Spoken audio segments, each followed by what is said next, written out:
Hey, good morning everybody and welcome to the vlog. You know, it is incredible to be able to be around such majestic animals like Bowser the alligator snapping turtle. The fish seem to be doing fine in here, and by the way, I hope the start of your day is as good as it possibly can be. We've got a lot of work to do today, which is always good. For me, keeping my mind kind of occupied on things is amazing. Ben and Jerry are doing absolutely incredible. We actually feed them tomorrow. Obviously, we fed a bunch of stuff yesterday, so things are moving along here. I'd love for you guys to push your problems aside for the next, 15 minutes or so, and just let's have a good time together. My girl Perdita is saying hi, so what do you say we just jump into this crazy day of work?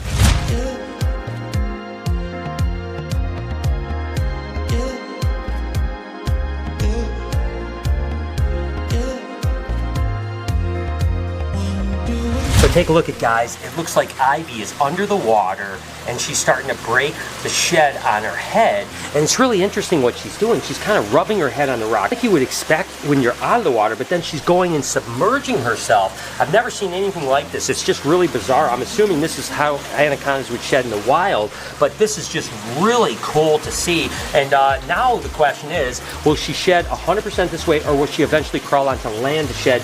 That is yet to be determined.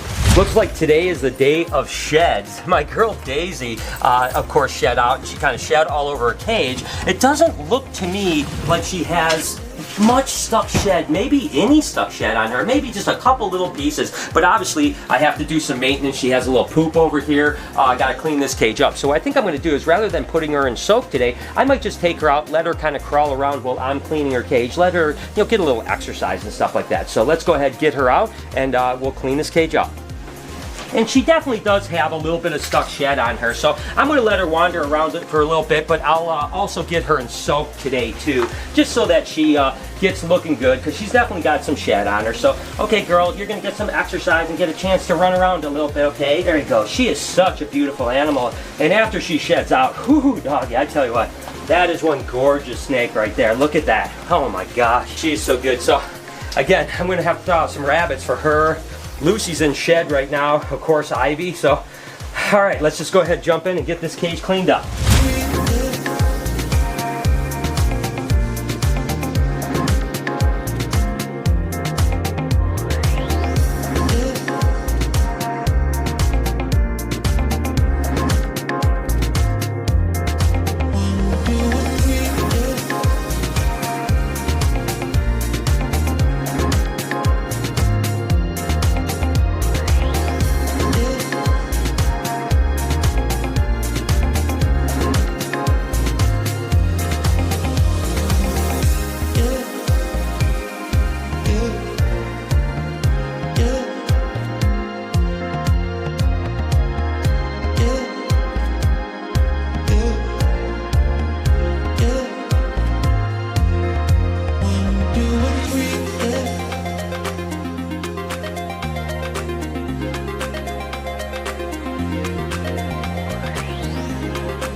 Daisy a little bit of free time. Now I'm going to just give her a little bit of a soak. I've said this before, she doesn't like the water like Lucy, so it's usually a little bit of a battle to get her in, to be honest with you. But she has enough skin on her that I want to make sure she gets a good soak in right now, just so that she can get all this dry skin off and stuff like that. Oh, she's giving me a hard time here.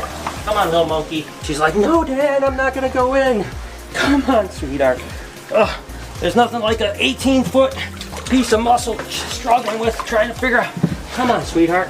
Let's go. Let's go. Inside. Inside. There we go. She's starting to cooperate a little bit more now. Okay, baby. I know. I don't know why some retics love water and others don't. But Daisy is definitely one that doesn't. So, cage all cleaned up. We'll soak her for maybe a half hour or so.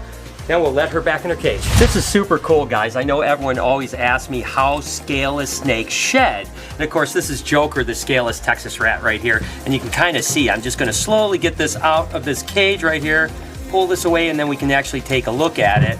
And you can see right here, so obviously it has the ventral scales right there, but on this side you can see these swatches of like, this almost looks like skin if you had a sunburn or something like that, and then just the remnant scales. So that is what a scaleless snake looks like when it sheds, and like you see, they really shed perfectly, just like any other corn snake, but it definitely looks interesting. That was super cool to get something like this. And it's perfect timing because some of the crew are gonna get together and make some jewelry tonight with snake sheds, so it couldn't be a better time to get maybe a scaleless snake shed and a piece of jewelry. How cool is that? Literally see an entire head piece is loose now on Ivy. So bizarre. Again, I'm not sure what she's doing. Just the last couple hours, she's just been sitting there kind of working on her head. Now that she has that off, I wonder if she'll start working the rest of her body. I don't know what's gonna happen, but it's pretty awesome. I've never seen anything quite like it. Abasuku's just doing a little soak right now. We try to give our animals a little bit of soak time, at least once a week, if not more often.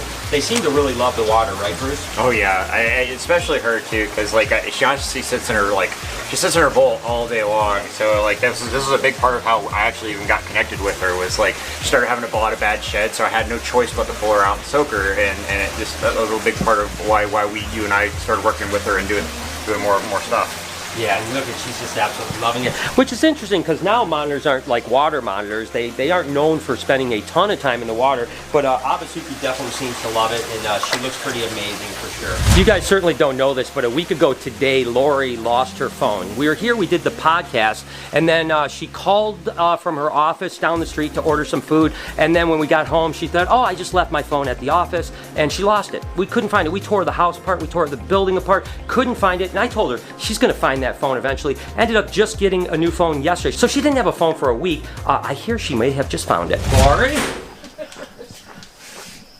Lori? Hey!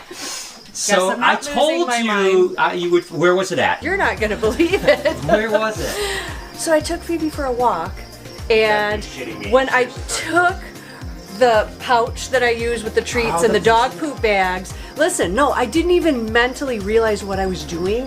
I took it off and I put it down. I turned around and I was talking to Beth and I looked down and my phone was in my hand. So it was in the bag. It was in, there's a pocket that I put, but wait a second. What? I didn't walk Phoebe that night. Yeah, so, but you did have a couple glasses of wine, so maybe you just... No, I don't know. That's what she said. Maybe I tucked it in there thinking it was my purse. I have no idea. Oh my gosh. But, so now we have a phone, so that's awesome. It is awesome, but I hope I find my ring too. Oh yeah, she also lost her wedding ring, so fingers crossed that shows up. Oh my.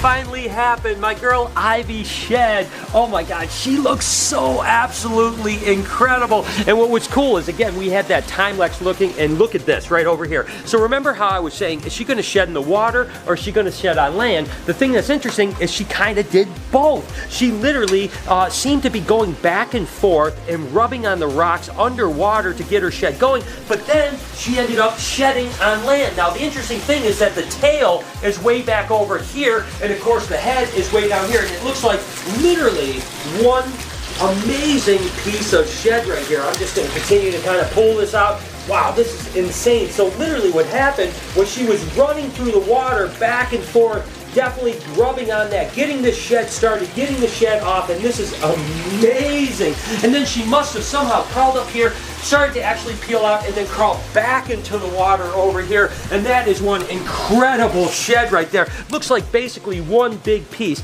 The entire process was absolutely amazing. I was so unsure what she was going to do, and it was wild. Again, she was actually using this piece right here underwater and going back and actually using that to kind of push the shed, push the shed, push the shed, and then ultimately at some point, we didn't get it on time, and she actually crawled out, crawled over here, crawled all the way over here, crawled out of her shed this way, and then ultimately back into the water over there. That was absolutely incredible. I wish I would have had time lapse on the whole cage. Maybe next time I'll do it, but nevertheless, that's the way I guess anacondas would shed in the wild, because this is kind of a simulation of that. Oh, and by the way, she did leave me a little present. Oftentimes when snakes shed, it's not uncommon because they're moving so much to poop. So I'm going to have to get in the water and actually clear this out. But how awesome is that?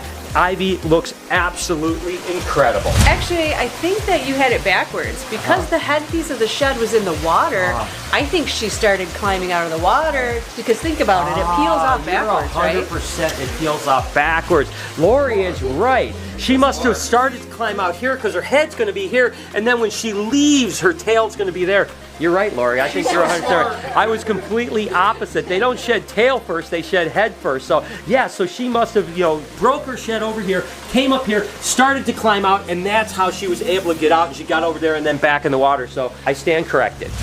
And I'm definitely going to kind of lay this shed out because this is really cool. I mean, that is a long shed right there. So I'll lay it out on the ground. The back part's already dried, but I'm just going to try to lay this front part out the best I can, just so that we'll have a really good shed in the future. And you can kind of see how these sheds are. And remember, I've talked to you guys before about the fact that you don't measure your sheds, okay? Because the sheds are longer than the actual snake, usually by about 30% or so. So obviously this shed is probably 15, 16 foot long. Doesn't mean that Ivy is 15, 16 foot long. She's probably about 11 to 12 foot. But the shed, of course, will stretch out. It's elastic a little bit, not to mention the fact that it's not this way means it's going to go more that way. So regardless, I'm just going to lay this out, let this dry out. This should be pretty cool to just have around. We'll use it at some point for something. Of course, the only way to go get that poop is to actually go in the cage itself and get in the water with Ivy. And I'm going to try my best not to make a mess. Last time I kind of stirred up a lot of stuff, and you can see the water is definitely clearing up in here. And it's actually very warm, so I don't have to worry about that. So I'm going to just try to really gently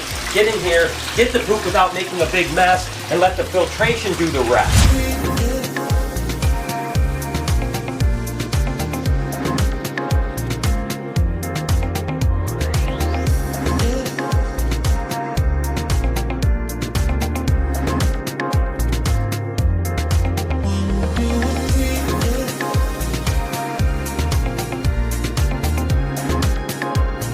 You can see Ivy right here is actually poking her head up. She's wondering what's going on. She's like, what are you doing in here, Dad? So she's definitely got going. There's just a little sediment down here. I don't know if I can get it or not, but I'm going to just kind of scoop a little bit. So that looks good. Looks like we got stuff out. Ivy is doing amazing. We'll thaw some food out for her to maybe feed tomorrow. All in all, it went very well. I'm super excited. That was a cool experience. Now we know what Ivy does, and like I said, that's probably a pretty good indication of how they do it in the wild as well. They probably stay in the water, rub up against the bottom of the rocks or whatever the case is, and then ultimately maybe climb onto the banks of the Amazon when they're actually going to shed out. So, or whatever body of water they're actually in. So, all right, I tell you what, it's pretty nice in here. I'm not going to lie to you guys, but I'm going to get out and get back to work. Just wrapping up a virtual tour with an awesome family from Scotland. How are you guys doing? Hi. It's awesome. It's so good. Thank you for joining me, and I hope you guys had a good time. Did you? Thank you so much. All right, you guys come see me soon, all right? Daisy looks incredible. Just gave her a good, half hour, 45-minute soak, and oh my gosh, this is a beautiful snake. And I've said it before that the lavender albino retics, when they first came around, it blew everyone's mind. You know, Bob Clark imported a male. I've told the story before. It came in with a broken back. Didn't even know if it could breed. He ended up getting it to breed, and the rest is history. But this was a game changer when it came to colors, in particular with reticulated pythons. Unbelievable, and I'm still in awe all these years later.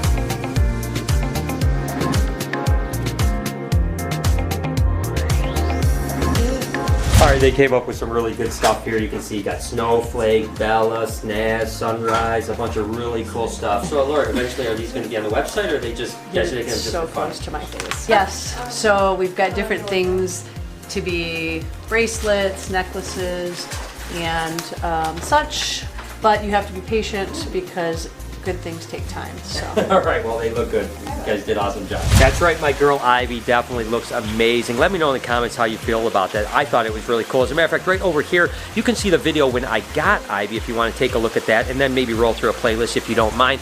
You can also check out my podcast called Checking In. You can subscribe to it right over here. We do at least a couple times a week. Join us live. It's a lot of fun. Subscribe to the podcast channel over on this side. Turn the post notifications on if you don't mind. Have a wonderful day, or the best you possibly can. Stay positive, be kind to people, and I promise I'll see you guys tomorrow.